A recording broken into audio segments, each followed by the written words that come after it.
Hello friends, मैं अमित। आज हम लोग इंग्लिश ग्रामर में डाई के साथ यूज होने वाले सही प्रीपोजिशंस की बात करेंगे, इनके बीच डिफरेंसेस की बात करेंगे। डाई मतलब होता है मरना, लेकिन इनके तरीके अलग अलग हो सकते हैं। उन्हीं तरीकों को लेकर के हम एक ही साथ प्रीपोजिशंस का अलग अलग यूज करते हैं। जैसे अगर हम लोग बात करें डाई ऑफ, तो डाई ऑफ का यूज हम लोग कहाँ करते हैं? डाई ऑफ का यूज करते हैं अगर कोई व्यक्ति इंटरनल रीजन से मरा हो, अगर कोई व्यक्ति इंटरनल रीजन से मरा हो, आंतरिक समस्याओं से, आंतरिक प्रॉब्लम से मरा हो, तो वहां हम लोग डाई ऑफ का यूज करते हैं। जैसे अगर हम लोग बात करें इलनेस से या डिजीज से, बीमार रहने से या बीमारी से, इसी इसी के आगे हम लोग देखेंगे कि वह मरा हो हंगर से, मीन्स भूख से मरा हो, वह मरा हो थर्स्ट मीन्स प्यास से मरा हो।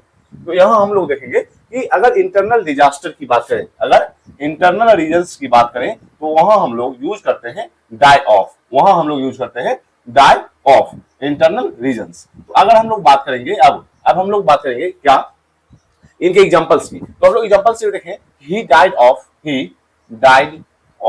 Cancer. He died of cancer means cancer क्या है? बीमारी है, एक डिजीज है, और उससे वह मरा है, तो हम लोग डाइड ऑफ का यूज करेंगे। हम लोग डाइड ऑफ का यूज करेंगे। और भी एग्जांपल्स लेंगे हम लोग। The child died of hunger means बच्चा भूख से मर गया। बच्चा भूख से मर गया मीन्स डाई ऑफ का यूज हम लोग करते हैं इलनेस से, डिजीज से, हंगर से, थर्स्ट से, इंटरनल रीजन से, या फिर हम लोग देखेंगे नेचुरल इंटरनल रीजन्स की बात कर सकते हैं हम लोग डाई ऑफ से। जैसे हम लोग एग्जांपल से देखेंगे, माय ग्रैंडफादर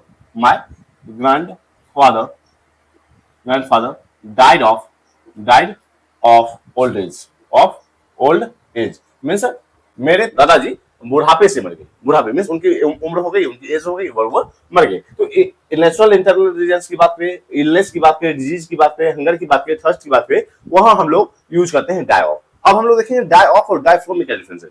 तो डाई ऑफ का यूज किया हम लोगों ने नेचुरल इंटरनल रीजन्स की बात की, हम लोगों ने इंटरनल रीजन्स की बात की, जबकि डाई फ्रॉम का यूज करते हैं हम लोग एक्सटर्नल रीजन्स से। जैसे अगर हम लोग बात करें वह घाव से मर गया, तो यहाँ हम लोग घाव को एक डिजीज ना मान करके, एक इलनेस ना मान करके, एक एक्सटर्नल रीजन की वजह से अगर वो मरता हो, तो वहां हम लोग डायफ्राम का यूज करते हैं। अभी हम लोग कुछ और एग्जांपल्स देखेंगे, इनके और रीजन्स देखेंगे। तो डायफ्राम का यूज करते हैं हम लोग एक्सटर्नल रीजन से, अगर कोई व्यक्ति मरा हो, वहां हम लोग यूज करते हैं डायफ्राम। एक्सटर्नल रीजन जैसे हम लोग बात करेंगे इंजरी से, मीन्स चोट से मर जाए, उंड से, घाव से मर जाए, या फिर हम लोग देखेंगे एक्सीडेंट से मर जाए, तो वहां हम लोग यूज करते हैं डायफ्राम। जैसे हम लोग एग्जांपल से देखेंगे, ही डाइड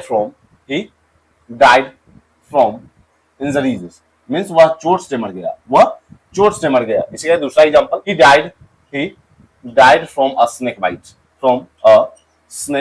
बाइट। तो यहां हम लोग देख सकते हैं कि स्नेक बाइट को हम लोग एक एक्सटर्नल रीजन मानते हैं कि वह सांप के काटने से मर गया। तो एक्सटर्नल रीजन जो भी हो सकते हैं, अगर उससे कोई व्यक्ति मरा हो, तो हम लोग डाइड फ्रॉम का यूज करते हैं। जैसे हम लोग और भी एग्जांपल्स लेंगे, ही डाइड फ्रॉम पॉइजनिंग उसकी मौत जहर से हुई है। उसकी मौत जहर की वजह से हुई है। पॉइजनिंग, तो उसकी मौत जहर की वजह से हुई है। या फिर और भी एग्जांपल्स लेंगे हम लोग, many people died from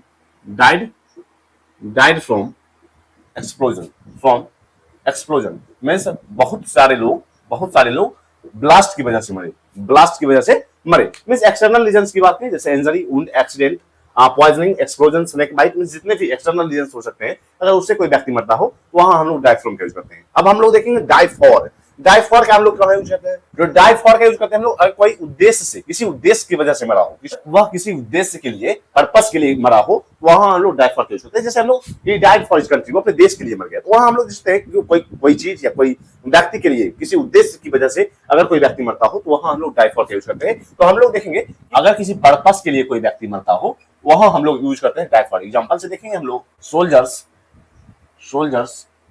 die for their country means सैनिक अपने देश के लिए जान देते हैं। तो डाई फॉर का मतलब होता है किसी पर्पस के लिए, किसी उद्देश्य की वजह से आप अगर किसी की जान गई हो, तो वहां हम लोग डाई फॉर का यूज करते हैं। और भी एग्जांपल्स लेंगे हम लोग, ही डाइड फॉर फ्रीडम उन्होंने आजादी की वजह से अपनी जान दी, मीन्स आजादी के लिए जान दी। आजादी के लिए जान दी, स्वतंत्रता के लिए जान दी। तो वहां हम लोग डाइड फॉर का यूज करते हैं पर्पस के लिए। और भी एग्जांपल्स देखेंगे हम लोग, ही डाइड इन हॉस्पिटल, उसकी जान हॉस्पिटल में गई, उसकी मौत हॉस्पिटल में हुई। तो वहां हम लोग देखते हैं प्लेस के लिए, प्लेस के सेंस में हम लोग डाइड का यूज करते हैं। इंसिडेंट या एक्सीडेंट हम लोग देखेंगे वॉर में गई हूं, वहां भी हम लोग डाइड का यूज करते हैं। एग्जांपल देखेंगे हम लोग, she died in road accident,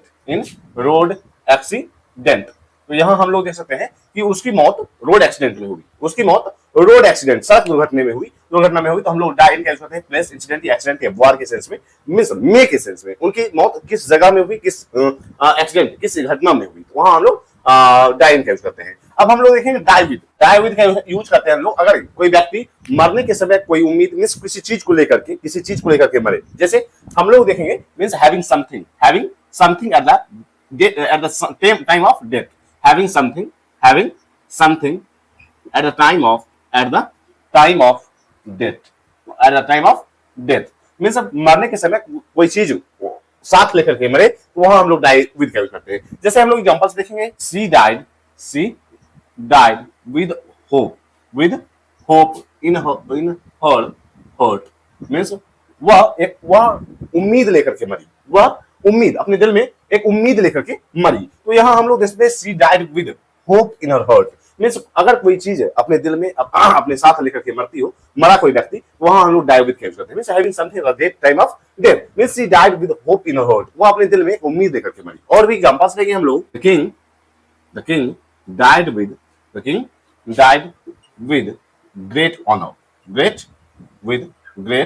honour means राजा की मौत बड़े सम्मान के साथ हुई, मींस राजा की मौत बड़े सम्मान से हुई। तो यहां हम लोग इसमें डाई विद के यूज करते हैं having something at the time of death means मरने के समय कोई चीज अपने साथ लेकर के, जैसे she died with hope in her heart means उसने वह अपने दिल में एक उम्मीद लेकर के मरी, मींस राजा की मौत एक बड़े सम्मान के साथ हुई। वहां हम लोग इसमें डाई विद का यूज।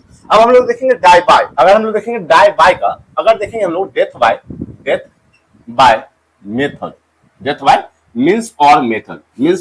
मेथड मींस किसी तरीके से, किसी माध्यम से अगर किसी व्यक्ति की मौत होती है, वहां हम लोग डाई बाय का यूज करते हैं। हम लोग देखेंगे एग्जांपल से, the prisoner died by hanging means कैदी की मौत फांसी से हुई, कैदी की मौत फांसी से हुई। तो डेथ बाय मेथड और मींस किसी माध्यम से अगर किसी व्यक्ति की मौत होती है, तो वहां हम लोग डाई बाय का यूज करते हैं। और भी एग्जांपल्स लेंगे हम लोग, ही डाइड बाय ड्रॉनिंग, उसकी मौत डूबने से हुई, मींस किसी माध्यम से अगर किसी व्यक्ति की मौत होती है, तो हम लोग डाई बाय का यूज करते हैं। अब हम लोग देखेंगे डाई आउट और die away means phrasal verb के यूजेस। तो डाई आउट का क्या मीनिंग है और डाई अवे का क्या मीनिंग है, इनके क्या एग्जांपल्स हैं, इनकी बात हम लोग अभी करेंगे। अगर हम लोग बात करें डाई आउट, डाई आउट की, तो डाई आउट का क्या मतलब होता है, कंप्लीटली डिसअपियर मींस पूरी तरह से गायब हो जाना, पूरी तरह से विलुप्त हो जाने के सेंस में हम लोग डाई आउट का यूज करते हैं। जैसे हम लोग एग्जांपल से देखेंगे, dinosaurs died out millions of years ago means dinosaur लाखों साल पहले विलुप्त हो गए, मींस डायनासोर लाखों साल पहले विलुप्त हो गए। तो कंप्लीटली डिसअपियर, विलुप्त हो जाने के सेंस में हम लोग डाई आउट का यूज करते हैं। और भी एग्जांपल्स लेंगे हम लोग, the tradition has died out means परंपरा पूर्ण रूप से खत्म हो गई। तो हम लोग देखेंगे कंप्लीटली डिसअपियर, कंप्लीटली विलुप्त हो जाने के सेंस में हम लोग डाई आउट का यूज करते हैं। अब हम लोग देखेंगे डाई अवे का क्या मतलब होता है, हम लोग देखेंगे अगर धीरे धीरे कोई चीज खत्म हो रही हो, समाप्त हो रही हो, वहां हम लोग डाई अवे का यूज करते हैं। तो अभी लोग इनके एग्जांपल्स की बात करेंगे। अब हम लोग देखेंगे डाई अवे का क्या मतलब होता है, धीरे धीरे कम हो जाना, means gradually become weaker means धीरे धीरे कम हो जाना या समाप्त हो जाना मींस धीरे धीरे कम हो जाना या धीरे धीरे समाप्त हो जाने के सेंस में डाई अवे का यूज करते हैं। जैसे एग्जांपल से देखेंगे हम लोग, the noise died away means क्या है कि शोर धीरे धीरे खत्म हो गया, शोर धीरे धीरे खत्म हो गया। तो हम लोग देख सकते हैं धीरे धीरे कम हो जाना, धीरे धीरे कम हो जाना या समाप्त हो जाने के सेंस में डाई अवे का यूज। और भी एग्जांपल्स लेंगे हम लोग। Wind died away, died away means हवा धीरे धीरे शांत हो गई, हवा धीरे धीरे शांत हो गई मींस धीरे धीरे कम हो जाना या समाप्त हो जाने के सेंस में हम लोग डाई अवे का यूज करते हैं। अभी हम लोगों ने डाई के साथ यूज होने वाले सही प्रीपोजिशंस जैसे die off, die from, die for, die in, die with, die by, die out और डाई अवे फ्रेजल वर्ब्स की भी बात की हम लोगों ने, इनके मीनिंग और इनके एग्जांपल्स की बात की हम लोगों ने, और इनके बीच डिफरेंसेस क्या है। अगर हम लोगों ने देखा कि डाई ऑफ और डाई फ्रॉम में क्या डिफरेंसेस है, अगर हम लोगों ने देखा कि यहाँ इसमें हम लोगों ने देखा कि नेचुरल इंटरनल रीजंस की बात करें, जैसे बुढ़ापे की बात की जाए, ओल्ड एज की बात की जाए, या फिर हम लोग बात करें कि इलनेस की बात की जाए, डिजीज की बात की जाए, तो हम लोग डाई ऑफ का यूज करते हैं। उसी जगह डाई फ्रॉम एक्सटर्नल रीजंस जैसे इंजरी, वुंड, एक्सीडेंट की बात की जाए तो हम लोग डाई फ्रॉम का यूज करते हैं। डाई फॉर का यूज किया हम लोगों ने पर्पस के सेंस में, डाई का यूज किया प्लेस या इंसिडेंट के सेंस में, डाई विद का यूज किया हम लोगों ने इस मरने के समय अगर कोई चीज साथ लेकर के मरे मींस उसने अपने दिल में एक होप, एक उम्मीद लेकर के मरा, तो हम लोग डाई विद का यूज करते हैं। डाई बाय का यूज करते हैं अगर किसी माध्यम से उसकी मौत हुई है, जैसे डूबने से, फांसी से, पंखे में लटकने से, तो वहां हम लोग डाई बाय का यूज करते हैं। इसी के आगे हम लोगों ने डाई आउट और डाई अवे के भी डाई अवे के भी हम लोगों ने मीनिंग और इनके एग्जांपल्स की बात की। तो आज के लिए इतना ही, मिलते हैं कल। अगर आपने इंग्लिश ग्रामर विद अमित को सब्सक्राइब किया है, जो सब्सक्राइब करें। इससे भी इंपॉर्टेंट टॉपिक आपसे शेयर कीजिएगा। तब तक के लिए बाय।